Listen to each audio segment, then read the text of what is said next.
ဟယ်လိုစိတ်သားကိုလုံးဝမနှီးဘဲနဲ့မဆလာမွေးမွေးလေးနဲ့စီပြန်ချက်ပါမယ်။ကျမကတော့စိတ်သားလေးတွေကိုစီတီမတ်ကနေဝယ်လာတာပါ။ဒါဒီနေ့ဝယ်လာတာ3000ဘူးပေါ့နော်။ရွယ်တော်လေးတုံးပြီးသွားလို့ရှိရင်တော့သူ့ကိုတန်ညာလေးလေးနဲ့ပါထပ်ပြီးတော့ဆေးပါတယ်။အသားကိုရေးဆေးပြီးတော့ရေးစစ်ထားလိုက်ပါမယ်။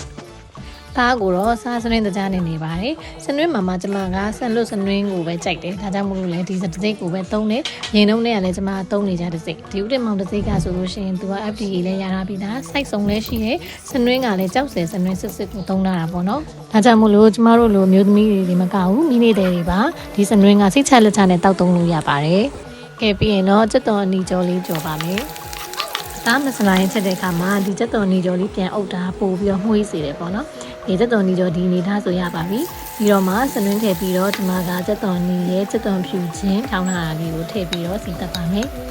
မျိုးအတိုင်းချက်တဲ့အခါမှာမဆလာလေးကလည်းမှုေးပြီးတော့ကောင်းနေမှသူကအဆင်ပြေရပါတော့ဒီမှာမဆလာမှုေးကောင်းကောင်းလေးသုံးပြီးတော့ချက်မှာဖြစ်ပါတယ်ပြီးရင်တော့ငရုတ်တိရောင်တဲ့မှုလေးထည့်ပါမယ်ငရုတ်တိအစိမ်းနဲ့ပြောက်ပြီးဆိုလို့ရှိရင်တော့အရသာနေလာတဲ့စိတ်သားတွေကိုထည့်ပါမယ်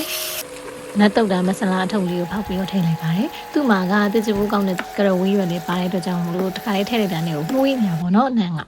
ဒီနတ်တုတ်တာမဆလာဆိုလို့ရှိရင်ဘူးလေးတွေနဲ့အပြင်တစ်ခါသုံးထုပ်ကလေးလေးလာပါတယ်။ရေမထည့်သေးပဲနဲ့အသားတွေကရေလေးတွေခန်းသွားအောင်လို့အရင်ချက်ပါတယ်